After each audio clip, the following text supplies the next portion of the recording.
चाहिए और कुछ नहीं चाहिए। उसमें क्या हमारा दायरा बहुत कम हो जाता है, इसमें हमारा दायरा बहुत बड़ा हो जाता है। मतलब बाजारों से फोन आ रहे हैं कि आप अकेले मत समझो अपने आप को, हमारे साथ। सर दूसरी बात नेतृत्व क्षमता जो आपके अंदर है, जाहिर सी ये सब यूनिटी का काम होता है। देखो आप सब लोग साथ हैं, पूरा जयपुर डिपार्टमेंट के 130 डिपार्टमेंट साथ हैं, इसलिए ये हमारी इकट्ठी ताकत है। ये इकट्ठा करने का उद्देश्य आज पूरा हो रहा है कि आज कम से कम प्रशासन के सामने खड़े होने लायक तो है। पर जब लॉरेंस फैसले की धमकी आती है तो सिर्फ जयपुर डिपार्टमेंट बोलता, कोई नहीं बोलता। सर 2 शब्द बोलूँगा सर, थोड़ी सी बात काट रहा हूँ भैया की। मैं खुद वैशाली नगर व्यापार मंडल से हूँ और भैया की अधीन हमारी स्टोर्स हैं, 3-4 स्टोर है मेरे वहाँ पे। तो भैया का नेतृत्व वहाँ का जो है, हमारे सारे वैशाली नगर व्यापार मंडल वाले सब इनके एक कहने पर ऐसे इकट्ठे हो जाते हैं कि बस अब जो करना है आपका आदेश करो, हम खड़े हैं।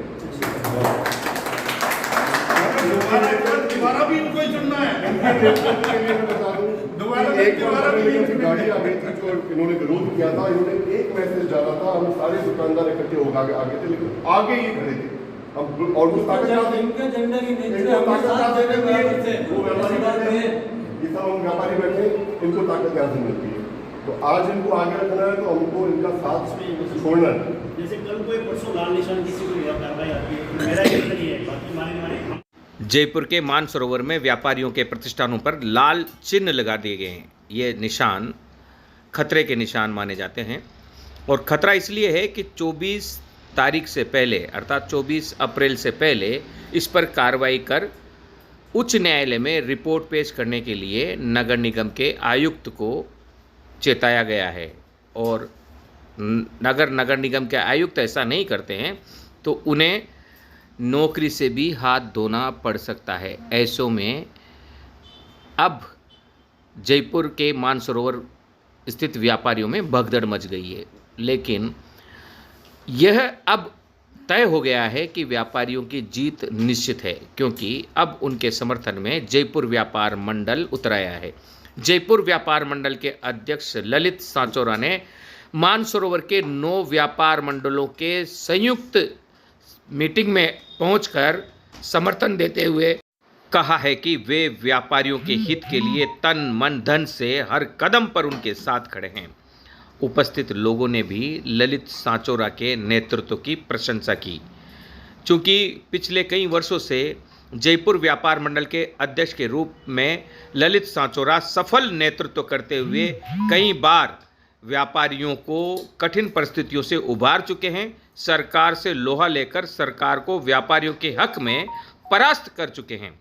ऐसे में ललित सांचौरा के नेतृत्व से इस बार जोश भरा हुआ है और सोमवार तक व्यापारियों के नए रूप को देख सकेंगे। हालांकि शांत रूप से व्यापारी गांधीवादी तरीके से अपनी लड़ाई की बात कर रहे हैं। राकेश जी विजयपथ से बताओ क्या प्रोसीडिंग चल रही है। और आपने तो शर्मी जी क्यों लगाया हुआ है और मनोज जी के नाम की तो वो है जो जितना मुझे पता है, क्योंकि वो सेम इसी में आप पार्टी हमारा लीगल कर लेगा मनोज जी। आपके कितने लोग थे? हमारे करीब 56-57 है। और आपके कितने? हमारे करीबन है 75-80 के आसपास। आपके कौन देख रहा है काम सारा? वो मनीष और वो बोले लेगा। वो कोई आया क्या? बोल दिया था आपका क्या नाम है? आपके विजयपथ? ये विजयपथ से ही। अच्छा वो मनीष आ गया। वो मनीष वो मतलब कोर्ट का काम विवेक आगे आपका क्या सुझाव है, क्या है कुछ बताओ। सर अब तो मेरी ख्याल से 13 या 14 तारीख के आसपास जो डिसीजन आ रहा है इसका 14 अप्रैल में। आपको तो बात बताई थी ना कि ना 13 है ना 12 है, कोई डिसीजन नहीं है, आपको पहले बता चुका। और सीधे की बात तो कुछ और ही थी। नहीं आप कुछ और आपको याद हो मीटिंग में बोला था पैसा भी मौजूद थे, निशान लगते रहेंगे। मैं नहीं करूँ रखना सही है, वो लगते रहेंगे। उसका कारण है उस दिन जगला जी भी थे और शायद सारे व्यापार डीसी को अपनी जान बचानी खा बचानी। जो उस दिन मौजूद था उसको नहीं पता, उसने मौकूफ उसने ये कहा था कि मेरे को मौकूफ आया कि अगर आप कार्रवाई करते नहीं आओगे तो पैसा निकालिए तो मेरे को जेल होगी, ठीक है। और जो बाकी लोग कह रहे हैं कि सोमवार को अब कोई कार्रवाई नहीं होगी। उस दिन जो कार्रवाई हुई थी वैसे वैसा सब व्यापारी को सहयोग से मानता हूँ, लेकिन उस दिन जेल ने मना कर दिया था कि मैं कोई पूरे माथे स्वर्ण पत्र निशान लगा के आऊँगा, उसके बाद ही। फिर मैंने फ़ोन किया था पुष्पेंद्र जी को, उपस्थित प्रतिनिधियों ने एक स्वर में इस बात पर जोर दिया कि यह व्यापारियों की लड़ाई है और व्यापारी अपने मंच से ही लड़ेंगे, न ही इसे कांग्रेस के रंग में रंगेंगे, न ही बीजेपी को इस लड़ाई में श्रेय लेने के लिए आने देंगे।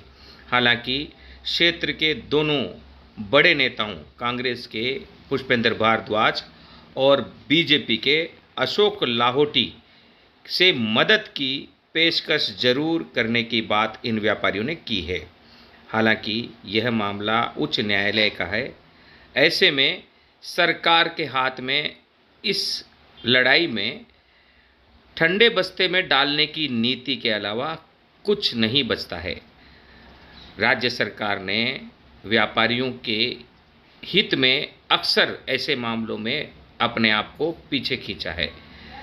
राजस्थान की राजधानी जयपुर में कुछ वर्ष पहले नगर निगम द्वारा टैक्स लगाए जाने पर भी ललित सांचौरा के नेतृत्व में जयपुर व्यापार मंडल ने सरकार को बैकफुट पर जाने पर मजबूर कर दिया था। बहरहाल गांधी टीवी व्यापारियों की आवाज़ बन चुका है और लगभग 1 लाख व्यापारियों के साथ अब गांधी टीवी भी मानसरोवर के 9 व्यापार मंडलों के पदाधिकारियों तथा व्यापारियों के दुख दर्द को आप तक पहुंचाने के लिए हर संभव प्रयास कर रहा है। आप गांधी टीवी के साथ बने रहिएगा। सबसे पहले आप तक सही खबर इस दिशा में पहुंच सके, इस हेतु आप गांधी टीवी को सब्सक्राइब करें।